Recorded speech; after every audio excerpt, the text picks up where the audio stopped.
Est-ce que tu peux nous parler un peu plus profondément de cette osmose avec la nature? On est sur une toute petite planète minuscule au milieu d'un grand désert astral et sidéral. Tout ce que nous savons faire à cette planète absolument extraordinaire, c'est de la détruire. C'est quand même le summum de l'inintelligence et de l'obscurantisme, c'est le summum de la folie. Donc voilà, est-ce qu'on sera capable un jour de prendre conscience de notre inconscience et de sortir de cette folie? Il y a des gens qui œuvrent.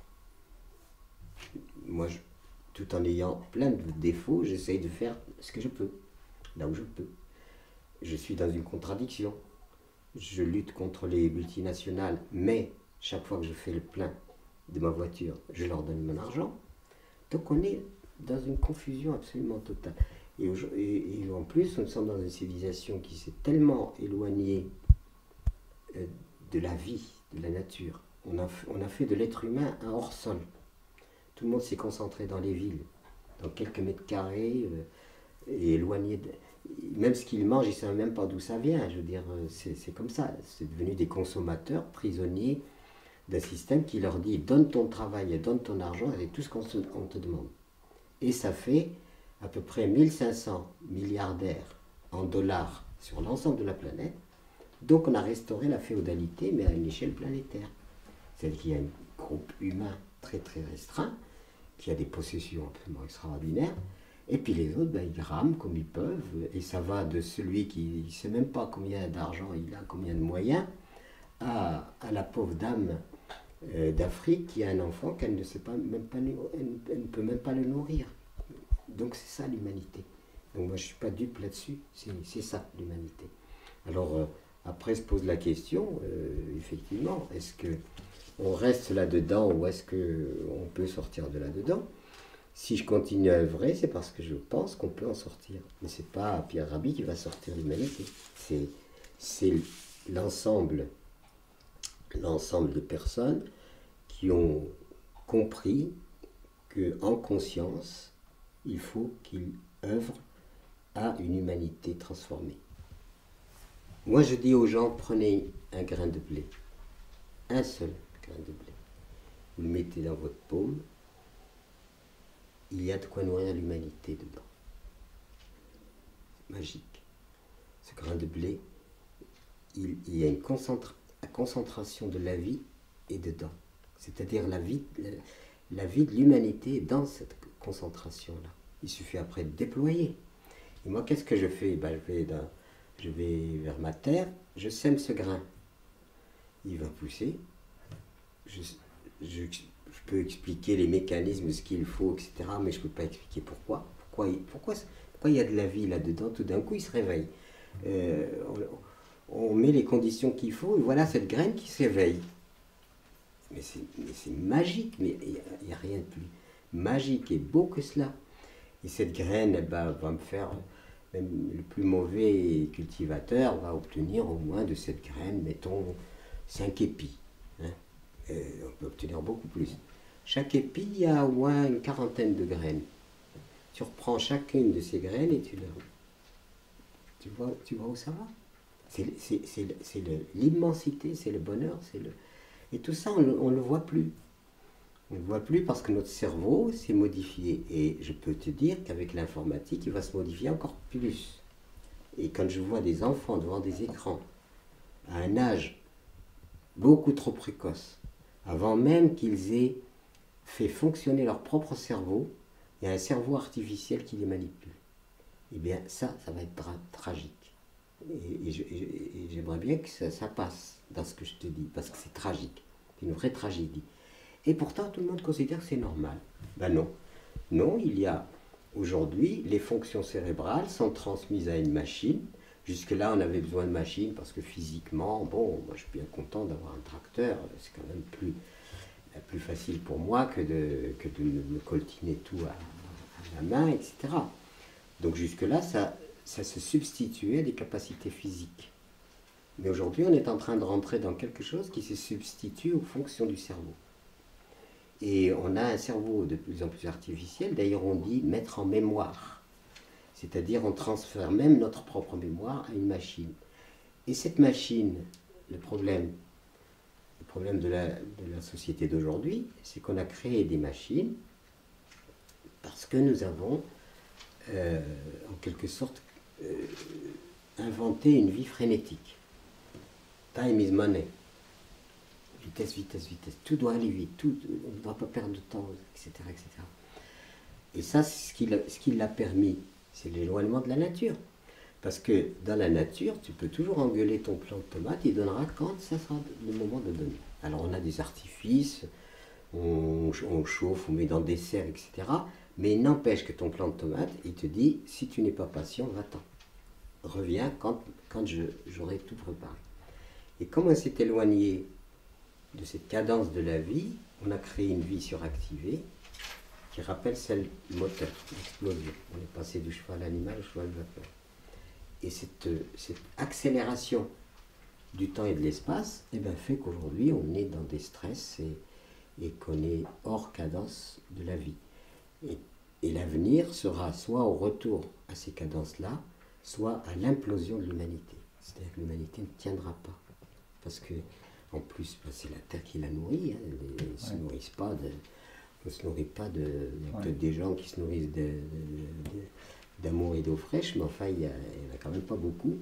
Donc, ce qui veut dire que l'humanité est engagée dans un processus global qui est un processus qui est en train de lui confisquer toute capacité à survivre par elle-même.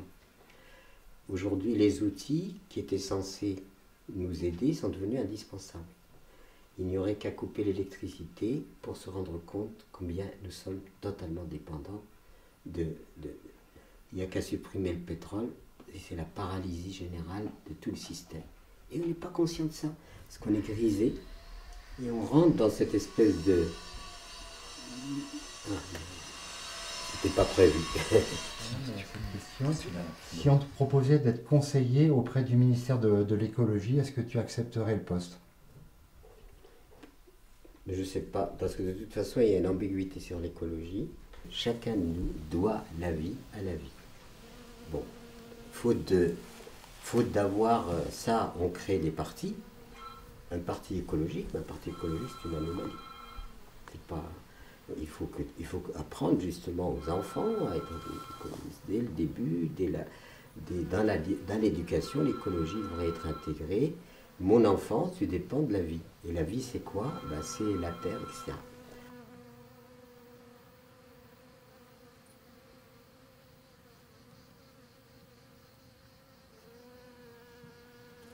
Est-ce que nous avons besoin de la nature?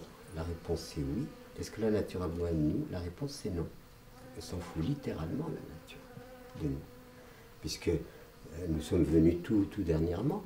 Et en plus, quand nous sommes venus sur cette planète, tout ce qu'on a su faire, c'est détruire, de polluer. Donc nous sommes une catastrophe naturelle. Nous-mêmes sommes une catastrophe naturelle. Oui. Mais on prend pas, on ne voit pas ça. C'est ça qui...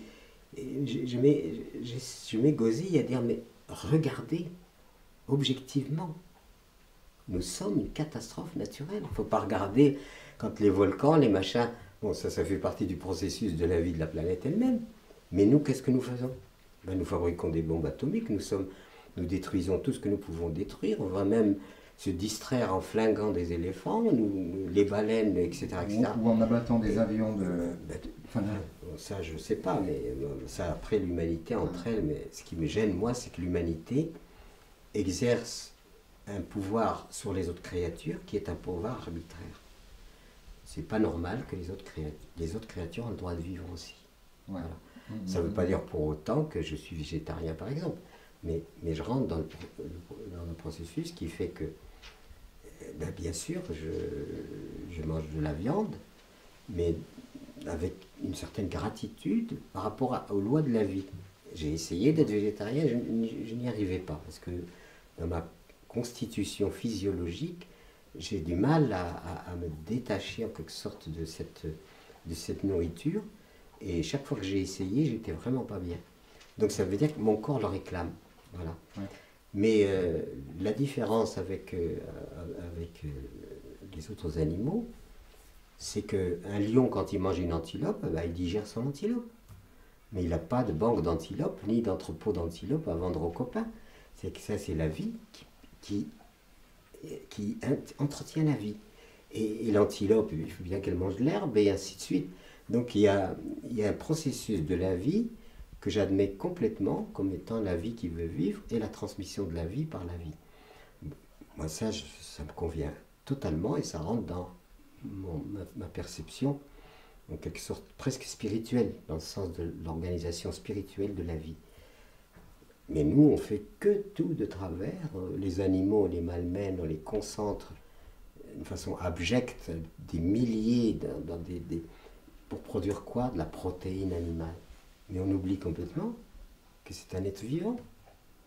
On oublie que c'est un être vivant, qu'il a le droit de vivre aussi. Il a pas...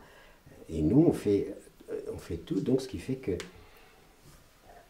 fait que l'humanité, à mon avis, soit vraiment, hein, je suis totalement conscient que si l'humanité ne prend pas conscience de son inconscience, c'est-à-dire qu'elle n'atteint pas un niveau spirituel, non pas celui du blabla, même les religions, je leur dis, mais vous n'arrêtez pas de dire que c'est Dieu qui a créé, vous devrez être les premiers offusqués, de voir l'œuvre de Dieu dégradée. Vous vous rendez compte du sacrilège?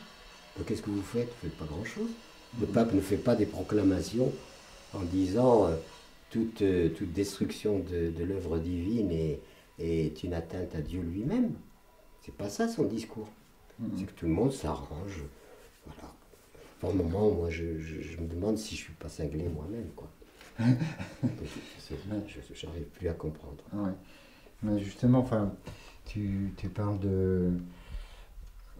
Effectivement, il y a quand même, au fil des années, voilà, on se connaît depuis 1997. Je t'avais fait venir en Avignon pour une conférence sur les OGM avec la Confédération paysanne. Oui. Voilà, donc il y a eu du chemin de parcouru. Tes idées, ta vision, petit à petit, des gens se l'approprient pour la vivre eux-mêmes. Donc moi je sens qu'il y a tout de même à travers le mouvement des colibris, en lien avec plein d'entités du monde alternatif, moi je sens un embryon de nouvelles sociétés qui est là, des gens qui aspirent à d'autres valeurs, à vivre de façon fraternelle, coopérative, solidaire. Oui, non, mais bien sûr, je veux dire, si on a créé Colibri, c'est bien pour aussi la légende faire sa part, etc. Je veux dire que, moi, en gros, je dirais que la politique fait de l'acharnement thérapeutique, pour maintenir à tout prix un modèle de société, et que la société civile est devenue un vaste laboratoire dans lequel s'expérimentent des possibles pour demain. Voilà, je résumerai ça comme ça.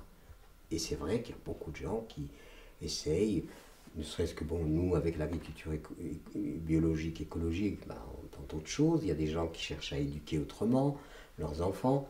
Il y a des gens qui cherchent à une autre énergie. Il y a des gens qui cherchent à se soigner autrement, etc.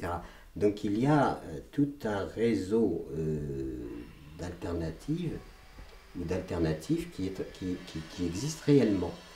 Et ce réseau d'alternatives a besoin maintenant d'être en quelque sorte, de se rassembler, de se solidariser pour être finalement visible et apparent face à la politique. Parce qu'aujourd'hui, l'espace entier est occupé par la politique telle qu'elle s'exerce, et il n'y a pas assez d'espace pour les gens qui disent « nous, on n'est pas d'accord, on n'est pas d'accord, on est pacifique, mais on ne voit pas la vie comme vous la voyez ». Parce que le politique, lui, il faut de la croissance économique, il faut maintenir le PNB, le machin, etc. C'est le pillage de la planète, c'est les conflits politiques, c'est tout ce désordre dans lequel nous sommes. Et il y a en dessous de cela une aspiration, un nombre de plus en plus important de gens qui veulent que la vie soit autrement. Et nous y travaillons. Quand je me suis présenté en 2002 aux élections, c'était déjà... on m'avait poussé à me présenter. Et je me suis présenté aux élections présidentielles et j'ai déjà pu vérifier, à l'époque, on a pu vérifier, puisqu'on a presque rassemblé 200 signatures d'élus, que même les gens de la campagne, enfin les élus ruraux et d'autres, étaient d'accord avec nous. Alors que notre programme n'était pas augmenter le produit national brut, c'était même le contraire. On remettait en question le produit national brut. Donc ce qui veut dire qu'il y a des gens, aujourd'hui, dans la société civile planétaire, c'est pas seulement la France, des êtres humains qui ne sont pas satisfaits de la vie telle qu'elle est. Nous, on a refusé ce statut de salarié à vie, parce que j'étais condamné à donner toute ma vie contre un salaire. Ben non, ma vie vaut plus qu'un salaire. Si elle ne vaut qu'un salaire, la pauvre vie, elle n'est pas grand-chose. Et je n'ai le droit de vivre que si j'ai un salaire. Ben non, je peux vivre. Et c'est la raison pour laquelle, avec Michel, on a dit basta. On se lance dans l'aventure. Et nous sommes arrivés ici, et nous sommes là depuis 62-63. Ça veut dire quoi? Ça veut dire qu'on a pris nos risques. On est passé par des phases difficiles. Il y a des moments où on n'avait même pas un centime, rien du tout, mais on avait pris notre responsabilité de fonder notre existence et celle de nos enfants sur l'approche de la nature, sur être près des sources de la vie, et non pas dans le petit logement, même dans la villa la plus somptueuse qui soit, je m'en fous. C'est pas un truc qui m'attire, c'est du hors-sol pour moi. Tout ça, c'est du hors-sol. Donc quand on me dit vous avez un appartement de combien? Je dis j'ai un appartement de 20 hectares. Personne en ville a un appartement de 20 hectares. Moi, j'ai un appartement de 20 hectares. Parce que la maison, elle est là pour m'abriter, pour les commodités. Mais c'est ça aussi, mon logement. C'est tout ce que nous voyons. C'est pour ça qu'on est un peu à l'inverse de la logique telle qu'elle s'exerce aujourd'hui, où finalement l'aliénation humaine est acceptée. J'avais, paraît-il, j'ai appris ça il n'y a pas très longtemps, à peu près 1500 milliardaires en dollars. C'est-à-dire 1500 êtres humains qui sont milliardaires en dollars. Si tu fais le ratio, c'est l'homéopathie, c'est pire que de l'homéopathie. C'est même plus de la très haute dilution. Au-delà de la très haute dilution, vous avez une proportion d'êtres humains riches, et puis de l'autre côté, des gens qui n'ont même pas un bol de riz à donner à leurs enfants. C'est la honte de l'humanité, c'est pas possible d'accepter ça. Si on rêve collectivement, je pense que ça peut donner de beaux fruits. Moi, mon rêve, c'est effectivement des assises nationales qui mettent des fondements et qu'on commence à fonctionner ensemble. Alors, donc, il y a ces oasis, justement, c'est dans la dernière newsletter des Colibris.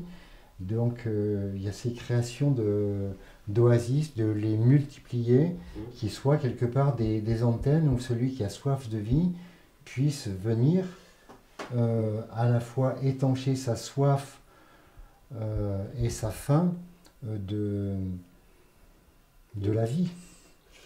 Les oasis, j'ai proposé ça il y a déjà pas mal d'années.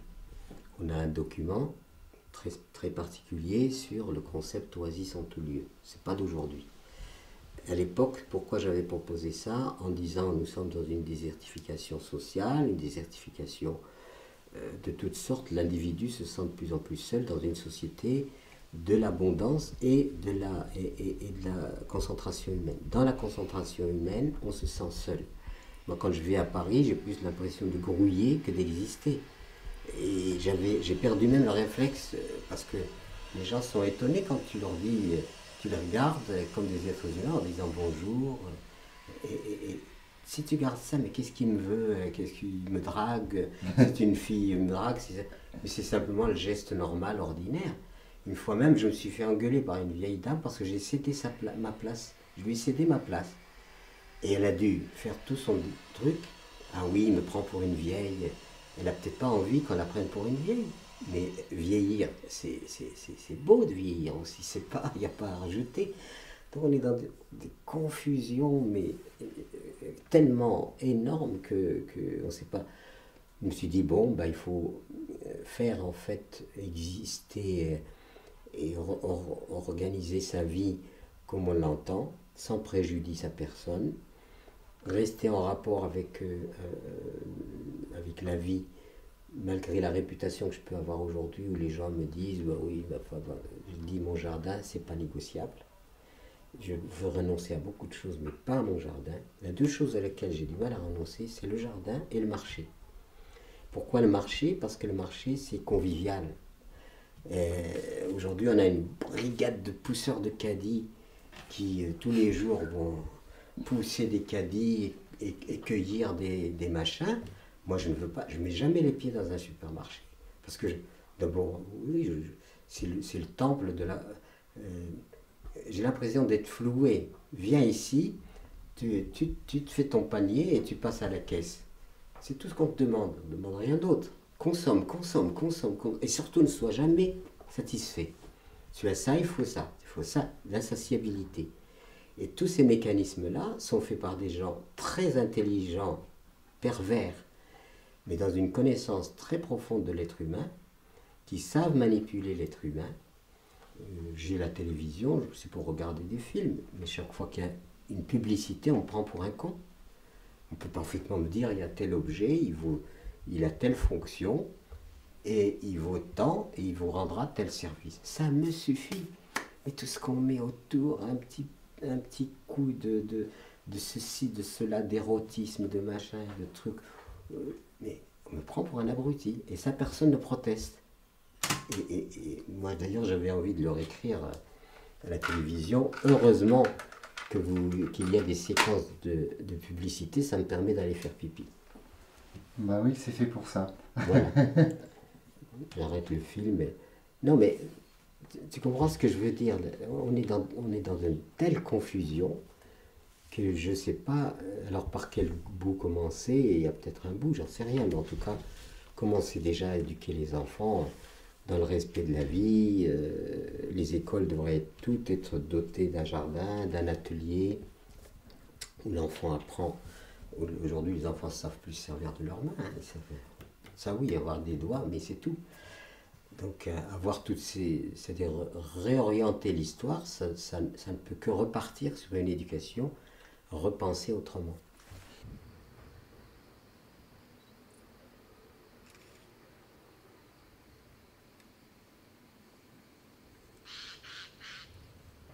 La constitution même, parce qu'il est, l'amour ne peut pas produire de la haine, c'est impossible. Ou alors, s'il a produit de la haine, c'est que ce n'était pas de l'amour. Et c'est là le grand message de l'Évangile, où je suis très attaché à cette personne qui a dit des choses tellement magnifiques et qui a été quand même crucifiée, et en disant, aimez même vos ennemis. Voilà, moi ça, oui, ça j'intègre, c'est tout. Après le reste, chacun peut broder. L'humanité, elle sait broder.